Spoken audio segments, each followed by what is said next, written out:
अस्सलाम वालेकुम। सच न्यूज के साथ मैं हूं एतजाज नकी और मैं हूं मधुरानी। हेडलाइंस आप जान चुके हैं। इब्तिदा है रब्बे करीम के नाम से जो हमारी दुआओं को कबूल करने वाला है। ए अल्लाह अपने आखिरी रसूल पाक सल्लल्लाहु अलैहि वसल्लम और इनकी आल के सदके हमें हर किस्म की वबा और आफात से महफूज फरमा, आमीन। और आपको बताएं, जिम्मेदार रियासत होने का एक और सबूत। पाकिस्तान ने भारतीय जासूस कुलभूषण यादव को तीसरी बार कौंसलर रसाई देने का फैसला कर लिया। पाकिस्तान ने सिक्योरिटी एहलकार के बगैर रसाई देने की पेशकश की है। इसी हवाले से रस्मी तौर पर भारतीय हुकाम को आगाह कर दिया गया है। इससे कबल नई दिल्ली की दरख्वास्त पर भारतीय जासूस को दूसरी बार कौंसलर रसाई फराहम की गई। पाकिस्तान ने इंसानी हमदर्दी की बुनियाद पर भारतीय जासूस कुलभूषण यादव को तीसरी बार कौंसलर रसाई देने का फैसला किया है। इससे कबल नई दिल्ली की दरख्वास्त पर भारतीय जासूस को दूसरी बार कौंसलर रसाई फराहम की गई। इस दौरान भारतीय हाई कमीशन के 2 कौंसलर्स कुलभूषण से मिले थे। इससे कबल भी वियना कन्वेंशन 1963 के तहत कुलभूषण को 2 सितंबर 2019 को कौंसलर रसाई दी गई थी। इस मौका पर कुलभूषण यादव की उसकी वालदा और अहलिया से 25 दिसंबर को मुलाकात करवाई गई थी। मामले पर वजीर खारजा शाह महमूद कुरैशी का अपने बयान में कहना था कि भारत पाकिस्तान को तनहा करना चाहता था, लेकिन अब खुद तनहा हो चुका है। भारतीय सफारतकार कुलभूषण की कोई बात सुने बगैर चले गए। कुलभूषण पुकारता रहा, भारतीय सफारतकार बात करने से कतराते रहे। भारत की बदनीयती खुल गई, ये रसाई नहीं चाहते थे। भारतीय नेवी के कमांडर कुलभूषण यादव को 3 मार्च 2016 को काउंटर इंटेलिजेंस ऑपरेशन में बलूचिस्तान से गिरफ्तार किया गया था। तहकीकात के दौरान कुलभूषण यादव ने पाकिस्तान के अंदर दहशतगर्दी की कार्रवाइयों में अपने मुलव्वस होने का एतराफ भी किया और पाकिस्तान के अंदर दहशतगर्दी फैलाने में राह के मुलव्वस होने के बारे में अहम इंकशाफात भी किए। एक फौजी अदालत ने कुलभूषण यादव को सजाए मौत सुनाई थी। भारत का पाकिस्तान में दहशतगर्दी की कार्रवाइयों का एक और सबूत। हवाला हुंडी के बैनुल अक़वामी खुफिया नेटवर्क से वाबस्ता मुलजिम को FIA इंसदादे दहशतगर्दी विंग ने गिरफ्तार कर लिया। हो गया। भारत की पुष्टपनाही पर रोशनियों के शहर में तकरीबी कार्रवाइयों के लिए फंडिंग इकट्ठी करके बैरून मुल्क भिजवाने वाला भारतीय अलाकार कानून की गिरफ्त में आ गया। FIA इंसदादे दहशतगर्दी विंग ने कराची के इलाके सदर में कार्रवाई की। कार्रवाई के दौरान हवाला हुंडी के बैनुल अक़वामी नेटवर्क से वाबस्ता मुलजिम यासीन को गिरफ्तार कर लिया गया। FIA हुक्काम के मुताबिक भारतीय खुफिया एजेंसी रा के गिरफ्तार मुलजिमान की निशानदेही पर कार्रवाई की गई। गिरफ्तार मुलजिम हवाला हुंडी की जानिब से खुफिया नेटवर्क के जरिए मुल्क दुश्मन अनासिर को रकम फराहम की जा रही थी।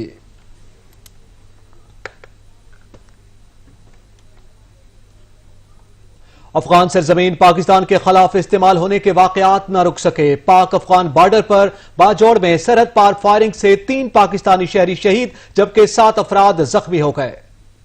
पाकिस्तान का सरहदी इलाका बना एक बार फिर अफगान दहशतगर्दी का निशाना। 3 शहरियों ने जामे शहादत नोश किया और 2 फौजी जवानों समेत 7 अफराद जख्मी भी हुए। जख्मी को तिब्बी इमदाद के लिए नजदीकी मरकज पहुंचा दिया गया है और शहीदों की मैयतें वर्षा के हवाले कर दी गई हैं। माजी में भी अफगानिस्तान की सरहद से पाकिस्तान के कबायली इलाकों पर फायरिंग की जाती रही है, जिसके नतीजे में भारी जानी और माली नुकसान हुआ। अफगान सरहद से पाक फौज की चौकियों को भी निशाना बनाया जाता रहा है। पाकिस्तान और अफगानिस्तान के दरमियान 2000 किलोमीटर से ज्यादा तवील सरहद पर बाढ़ लगाने का काम भी जारी है। ये बाढ़ शर्पसंद अनासर की बॉर्डर क्रॉसिंग को रोक देगी और पाकिस्तान में उनकी सरगर्मियां कम होंगी। पाक अफगान सरहद पर बाढ़ लगाने के अमल में रखना डालने के लिए दहशतगर्द और दीगर शर्पसंद अनासर तकरीबी कार्रवाइयां करते रहते हैं, जिसके नतीजे में पाकिस्तान को भारी जानी और माली नुकसान बर्दाश्त करना पड़ता है। मावने खुसूसी एहतसाब शहजाद अकबर कहते हैं 2007 और 2009 के दौरान भी चीनी का बहरान पैदा हुआ था। 100 से ज्यादा पिटीशंस ने हुक्म इम्तना ले रखा है। उनका कहना है कि कोई कमीशन आज तक पब्लिक नहीं हुआ। उजैर बलोच और दीगर की रिपोर्ट्स भी अदालती हुक्म पर पब्लिक हुई। सन 2009 से लेके आज सन 2020 में हम बैठे हुए हैं। वो 100 से ज्यादा पिटीशंस हैं जिसके अंदर स्टेज हैं और उन्होंने झगड़ा हुआ है उस फाइन को, जो कि बाकायदा कानूनी तौर पे डिटरमिन होके हुआ था। पहले कमीशन बना, एक आज़ाद कमीशन बना, उसने अपनी इंडिपेंडेंट इंक्वायरी की। वो इंक्वायरी शेयर हुई, आप लोगों से भी शेयर हुई, पब्लिक में भी आई। फिर उसके बाद क्या होता है, वही इदारे जो हैं वो स्टेज में चले जाते हैं। इस कमीशन से पहले पाकिस्तान की तारीख में, मुझे आप बता दें अगर मेरी यादाश्त में या मालूमात में कोई गलती है, कोई कमीशन आज तक पब्लिक नहीं हुआ।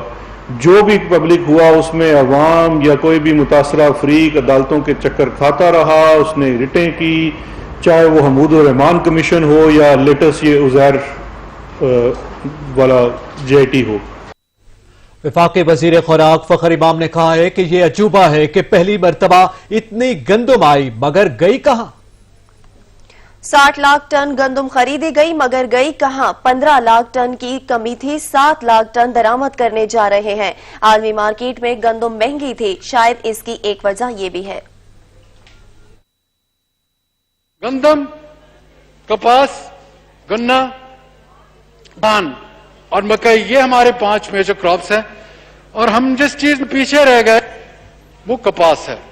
गंदम के लिए हम कोशिश इस वक्त करेंगे, पर क्योंकि ये ज़राअत 18th कॉन्स्टिट्यूशनल अमेंडमेंट के पास जिम्मेदारी ज्यादा हमारे सूबों के पास चली गई है, तो उनके साथ मिलकर हम उनको ये रिकमेंडेशन करेंगे कि पिछली दफे पहले जब पंजाब सीड कॉरपोरेशन एक बहुत डायनामिक हमारा इदारा था, बदकिस्मती से वो पीछे चला गया है।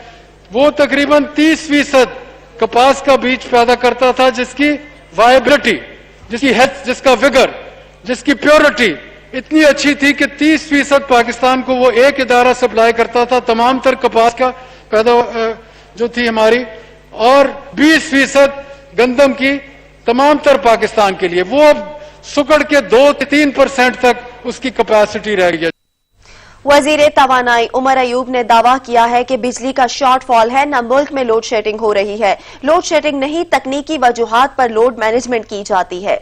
सिंध में 20% फीडर्स हाई लॉसेस एरियाज में हैं। लोग कुंडा लगाकर बिजली इस्तेमाल करते हैं। कराची इलेक्ट्रिक ने अपना डिस्ट्रीब्यूशन निजाम में इन्वेस्टमेंट नहीं की। नंबर 2, जो आपका सेंट्रल डिलीवरी पॉइंट है, आप समझ लें आफहम जबान में, वो प्लग जहां से नेशनल ग्रिड से या वो बिजली ले सकते हैं। इस वक्त जो उनकी टोटल रिक्वायरमेंट है 650 मेगावाट, उससे ज्यादा हम लोग दे रहे हैं, पर उससे ज्यादा जो हमारा सिस्टम नेशनल ग्रिड का 500 kV पे चलता है, वो उनका सिस्टम 220 का है। उन्होंने 500 kV के ग्रिड स्टेशन बनाने हैं 2, वो फरवरी 2022 तक बनेंगे। उससे पहले हम लोग बनवाएंगे उनसे।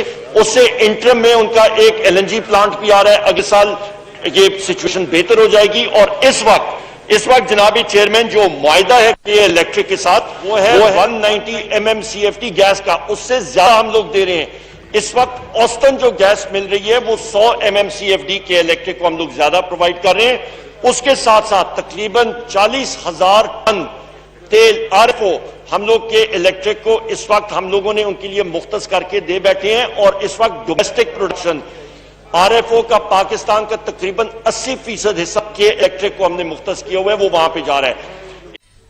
पाकिस्तान में पेट्रोलियम मसनूआत में 100% टैक्स का इंकशाफ हुआ है। वफाकी वजीर बराए तवानाई उमर अयूब ने तस्दीक की है कि पेट्रोल पर 47 रुपए 86 पैसे जबकि डीजल पर 51 रुपए 41 पैसे फी लीटर टैक्स वसूल कर रहे हैं।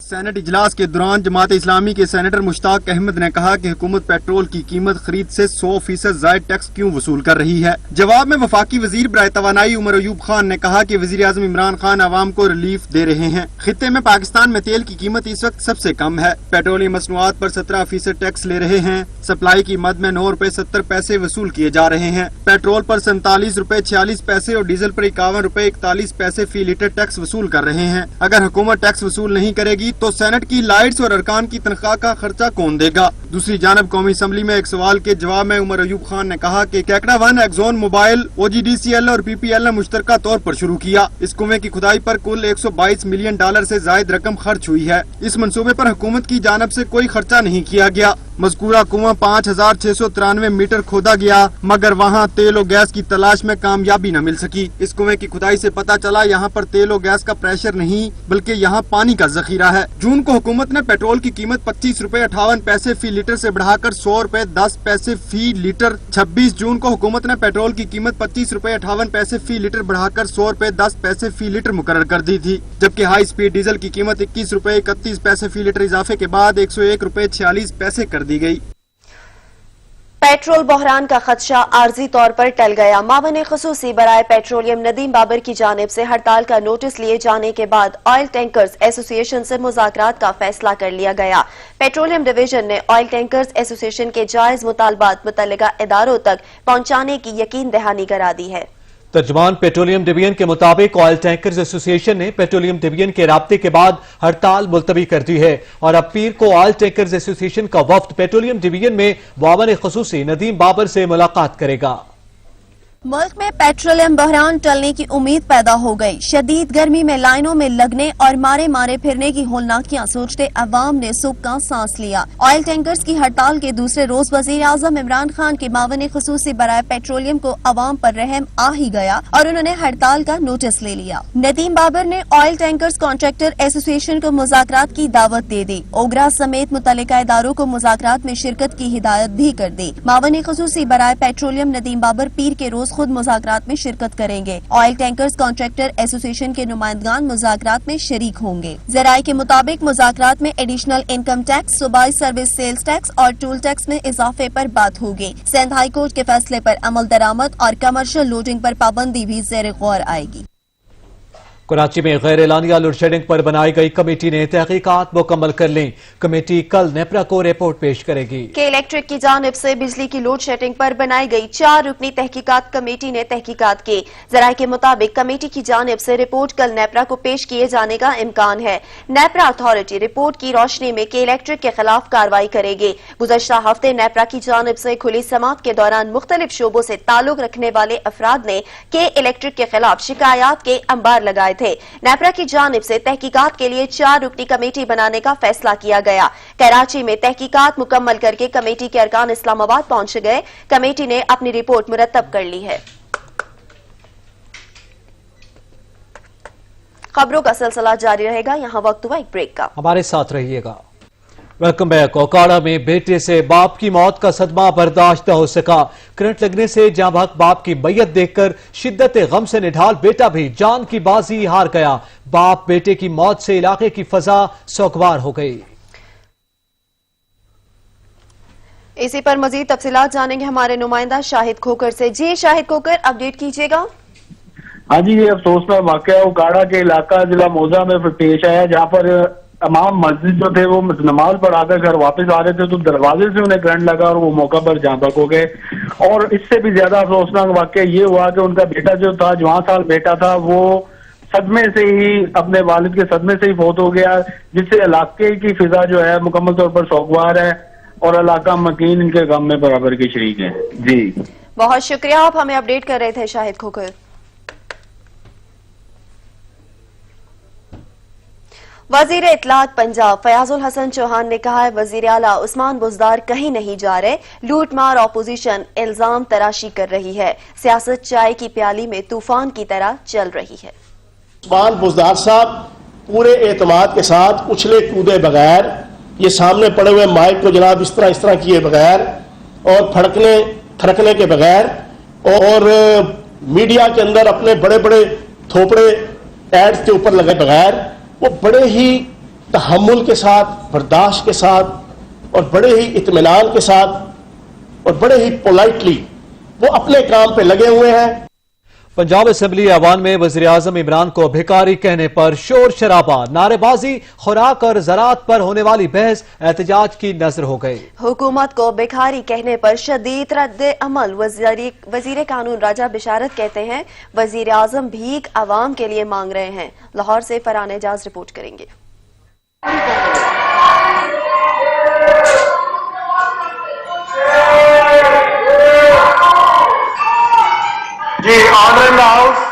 पंजाब असेंबली का इजलास 1 घंटा 35 मिनट की ताखीर से पैनल ऑफ चेयरमैन की सदारत में शुरू हुआ। पंजाब असेंबली की सरकारी कार्रवाई में महकमा ज़राअत और खुराक पर आम बहस हुई, जो शोर शराबे की नजर हो गई। पीपल्स पार्टी के पार्लिमानी लीडर हसन मुर्तजा की तकरीर के दौरान हुकूमती अरकान ने खलल डाला तो उन्होंने कहा कि वजीर आज़म इमरान खान रोजाना की बुनियाद पर भीख मांगता है।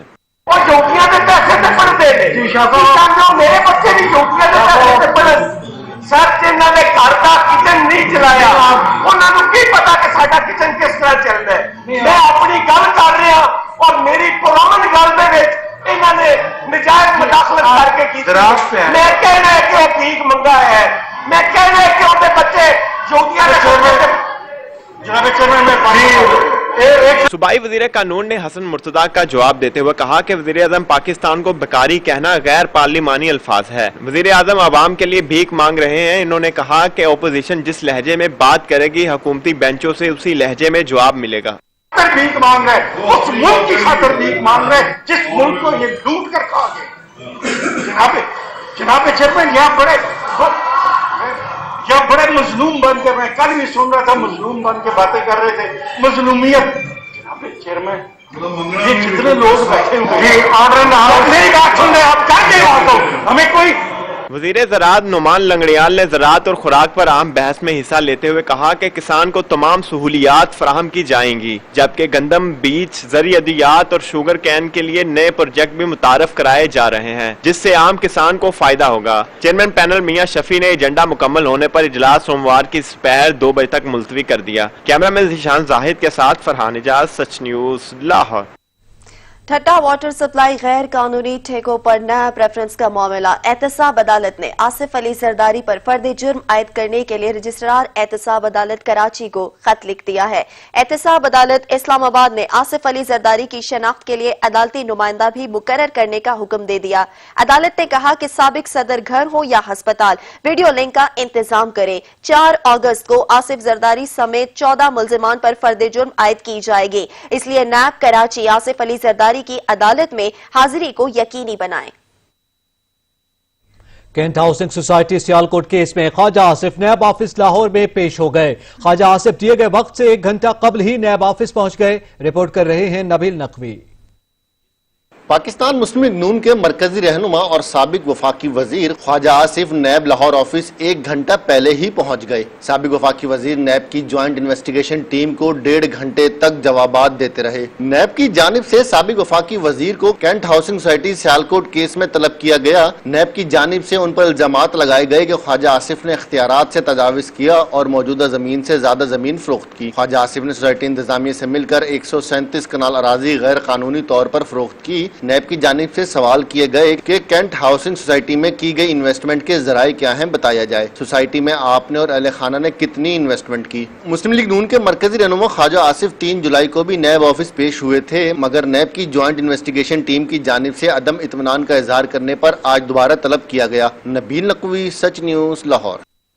लाहौर की एहतसाब अदालत ने हमजा शहबाज के खिलाफ मनी लॉन्ड्रिंग केस की गुज़श्ता समाअत का तहरीरी हुक्मनामा जारी कर दिया। एहतसाब अदालत के एडमिन जज जवादुल हसन ने तहरीरी हुक्मनामा जारी किया है, जिसमें कहा गया कि हमजा शहबाज के शरीक 6 मुल्जिमान को जेल हुकाम ने कोरोना के बाइस पेश नहीं किया। नैब प्रोसिक्यूटर के मुताबिक 1 मुल्जिम से तफ्तीश होना बाकी है। हुक्मनामे के मुताबिक प्रोसिक्यूटर का कहना है कि हमजा मुल्जिम से तफ्तीश मुकम्मल होने के बाद रेफरेंस दायर कर दिया जाएगा। अदालत ने हुक्म दिया कि तफ्तीशी ऑफिसर तफ्तीश मुकम्मल होते ही बगैर ताखीर रेफरेंस दायर करे और मुल्जिम हमजा शहबाज को जुडिशियल रिमांड के बाद 28 जुलाई को पेश किया जाए।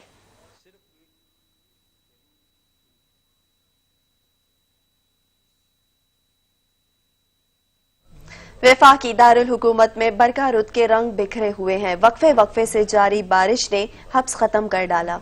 इस हवाले से मजीद जानते हैं असलम खोखर से। जी असलम खोखर, बारिश जारी है? जी बिल्कुल, सावन की बारिशों का जो सिलसिला है वो जारी है। आज दूसरा रोज है सावन का और बारिश जो है वो वक्फे वक्फे से जारी है। सुबह आसमान पर हल्के बादल थे, लेकिन दोपहर को एकदम से यहाँ पर तेज हवाएं चलना शुरू हो गई और आसमान पर काली घटाएं छा गई और उसके बाद फिर बादल जो है वो बरसे हैं और खूब बरसे हैं। मूसलाधार बारिश यहाँ पे हुई है। उस वक्त से अब तक हल्की हल्की बारिश जो है उसका सिलसिला जारी है। मौसम इंतहाई खुशगवार हो चुका है। मेरा कैमरामैन इमरान हैदर आपको दिखाएगा कि इस वक्त इस्लामाबाद का मौसम जो है वो कितना सुहाना हो चुका है और यहाँ का जो नजारा है वो कितना अच्छा हो चुका है। दरख्त बिल्कुल जो धुले धुले नजर आ रहे हैं, परिंदे जो हैं वो इस वक्त हमें जो हवाओं में उड़ते नजर आ रहे हैं। हल्की हल्की हवा जो है वो चल रही है और महकमा मौसमियात का ये कहना है कि अगले 24 घंटों में इस्लामाबाद में मजीद बारिश होगी। इस वक्त जो बारिश आज हुई है वो अभी तक जो रिकॉर्ड की गई है वो तकरीबन 12 मिलीमीटर बारिश जो है इस्लामाबाद में रिकॉर्ड की गई है। काफी ज्यादा जो है वो यहाँ पे बारिश हमें नजर आई। इस्लामाबाद के तकरीबन इलाकों में जो है वो बारिश हुई है। दर्जा हरारत बहुत कम हो चुका है। इस वक्त जो है 28 डिग्री सेंटीग्रेड इस्लामाबाद का दर्जा हरारत रिकॉर्ड किया गया है। हवा में नमी का तनासब जो है वो 80% है, जबकि 14 किलोमीटर की रफ्तार से हवाएं जो चल रही हैं। ठंडी हवा इस वक्त जो हमें यहाँ पे लग रही है। इसके बाद मौसम जो इंतहाई खूबसूरत नजर आ रहा है। महकमा मौसमियात का ये कहना है कि जो बलाई इलाके हैं, खैबर पख्तूनख्वा है, गिलगित बल्तिस्तान और कश्मीर के जो इलाके हैं वहां पर भी बारिश होगी और सावन की बारिशें जो है अब मामूल से भी ज्यादा का जो जैसे बताया गया, तो अब यही तवक्को की जा रही है कि इस वक्त ज्यादा बारिशें होंगी। इस्लामाबाद का मौसम इस वक्त जो है ताहाल इस वक्त खूबसूरत हो चुका है, बहुत प्यारा मौसम हो चुका है और मजीद जैसे ही बारिश होगी तो दर्जा हरारत मजीद कम होगा और जो गर्मी का जोर था वो काफी हद तक जो इस वक्त टूट चुका है। जी शुक्रिया असलम खोखर। रावलपिंडी में मामूली बारिश ने वासा की कारकर्दगी की कली खोल दी। बारिश के बायस रावलपिंडी की सड़कें नदी नालों में तब्दील हो गए। इसी पर बात कर लेते हैं हमारे नुमाइंदा सुहेल राजा से। जी सुहेल राजा, बारिश के बाद रावलपिंडी की सड़कें तालाब का मंजर पेश करने लगी। जी देखिए, बिल्कुल रावलपिंडी में बारिश के बाद जो है वो सड़कें नालों में तब्दील हो गई हैं। पानी जो है वो सड़कों पर इकट्ठा हो गया। Jama Masjid road, Nadeem colony, Javed colony, जबकि वासा के दफ्तर के बाहर जो सड़क है वहाँ पर भी पानी जो है वो जमा है और इलाकों में पानी, आरिया मलक में दीगर इलाकों में पानी भर गया। रावलपिंडी की सड़कें भी नदी नालों में तब्दील हो गई हैं। वासा के दफ्तर के चंद गज के फासले पर PHA का दफ्तर है, रावलपिंडी प्रेस क्लब है, जहाँ पर पानी जो है वो नदी नालों में तब्दील हो गया। सड़कें जो नदी नालों में तब्दील हो गई हैं। बारिश ने वासा इंतजाम की कली खोल दिया। जेरे आब आने वाले इलाकों में मशीनरी जो है वासा हुकाम का यही कहना है कि भेज दी गई है और पानी को जो है वो निकाला जा रहा है। जी बहुत शुक्रिया सुहेल राजा, आप हमें अपडेट कर रहे थे। लाहौर में बादलों के डेरे हैं। बारिश के बायस दर्जा हरारत में कमी आई है तो अबरालूद मौसम की वजह से भी मौसम खुशगवार है। लाहौर में बादलों के डेरे, बारिश के बायस बैरोमीटर की सुइयां नीचे आ गईं। अबरालूद मौसम से गर्मी की शिद्दत में नुमायां कमी आई है। कराची में मानसून सरपरान पहुंचा, लेकिन शहर में बरसाती नालों की सफाई का काम इंतहाई सुस्त रवि का शिकार है। बारिशें होने से शहर में अर्बन फ्लड का भी खतरा है। तफसीलात देखेंगे अता हुसैन की रिपोर्ट में। कराची में बल्दियाती इदारों की गफलत से इस बार फिर बारिश शहरियों के लिए रहमत के बजाय जहमत बनने का खदशा पैदा हो गया है। हर साल की तरह इस साल भी मानसून खूब बरसेगा और शहर जल थल होने का इम्कान है। इंतजामिया की जानिब से बारिशों के पानी को समंदर बुर्द करने वाले नालों की सफाई का काम इंतहाई सुस्त रवि का शिकार है। शहर के दीगर नालों की तरह गुजर नाले की सफाई के लिए भी सिर्फ एक मशीन लगाई गई है, जो कि वो भी खराब हो गई। नाले में कचरे का अंबार लगा हुआ है, जहाँ से सीवरेज का पानी ही मुश्किल से निकल रहा है, तो बारिशों का पानी कैसे गुजरेगा। किया क्या गवर्नमेंट ने? कुछ काम करना था तो करते नहीं, कचरा उठवाते हैं। कितनी तकलीफ है इससे। कचरे तो दबाव है उसमें नाले पे, वो पानी वापस रिटर्न मार रहा है। जब ज्यादा बारिश हो जाती है ना तो ये सारा कचरा इधर आके पुल के नीचे आके रुक जाता है, ना तो इसको मसलन आगे जाने का रास्ता मिलता है। तो ऊपर का जो ज्यादा पानी होने की वजह से पूरा ऊपर जो है ना गलियों में पानी जो है ना ऊपर चला जाता है। तकरीबन नाले की सफाई 1 साल से नहीं, और जो पीछे से पानी आया ना, पहले बारिशें हुई हैं तो उसकी वजह से कचरा काफी आगे इसकी तह लग चुकी है। लिहाजा ये कि सामने क्रेन खड़ी है, इसको निकाले। मकीनों का कहना है कि गुज़िश्ता बरस भी होने वाली बारिशों के बायस घरों में पानी दाखिल हो गया था, जिससे काफी मुश्किलात का सामना करना पड़ा था। बहुत मुश्किलात होती हैं, यहाँ पानी बहुत ज्यादा आ जाता है, घर बिल्कुल डूब जाते हैं। हम लोगों को हर चीज की परेशानी है। इस गंदगी की वजह से इसी नाले के ऊपर लोगों ने वो बाड़े बना दिए। इसकी गंदगी की बदबू तो अलग होती है, बाड़ों की अलग होती है, बहुत परेशानी होती है। हम मजदूर बंदे, हम और अभी काम पे जा रहे हैं। अभी जाके देखो मेरे घर में ताला लगा है, 3 बच्चे 2 बच्चे हमारे घर में मतलब बंद हैं। हम कम पे हैं, अल्लाह ना करे पानी घुस जाए तो हमारे बच्चे तो डूब जाएंगे ना, मर जाएंगे ना, हम क्या करें भाई। हुकूमत की गैर संजीदगी और नाअहली का खुमियाजा इस बार भी आवाम को ही भुगतना पड़ेगा। शहरी इंतजामिया शहर के बरसाती नालों को साफ करने में नाकाम दिखाई दे रही है। शहरियों ने हुकूमत से अपील की है कि इनके मसले को फौरी तौर पर हल करके इनको परेशानी से निजात दिलाई जाए। कैमरामैन फैजान खान के साथ अता हुसैन, सच TV, कराची। बाकमाल लोगों की लाजवाब सर्विस। PIA का बोइंग 777 तैयारा कांगो के गोमा हवाई अड्डे पर कामयाबी से लैंड कर गया। मुश्किल तरीन रनवे पर मुसाफिर तैयारे की लैंडिंग ने दुनिया को हैरत में मुब्तला कर दिया।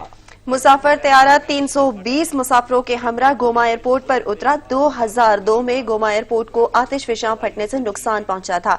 बड़ा रकबा इस वक्त भी आतिशफिशां के खतरे से दो चार है। लावे से तबाहशुदा होने वाले हिस्से को भी मुकम्मल बहाल नहीं किया जा सका। रनवे के जनूब में 2000 मीटर का इलाका महफूज करार दिया गया, लेकिन वहां भारी भरकम बोइंग त्यारे लैंडिंग नहीं कर सकते। PIA ने पहली बार बोइंग त्यारे की गोमा एयरपोर्ट की मुश्किल तरीन रनवे पर जहाज उतार कर एविएशन की तारीख का अनोखा काम अंजाम दिया है।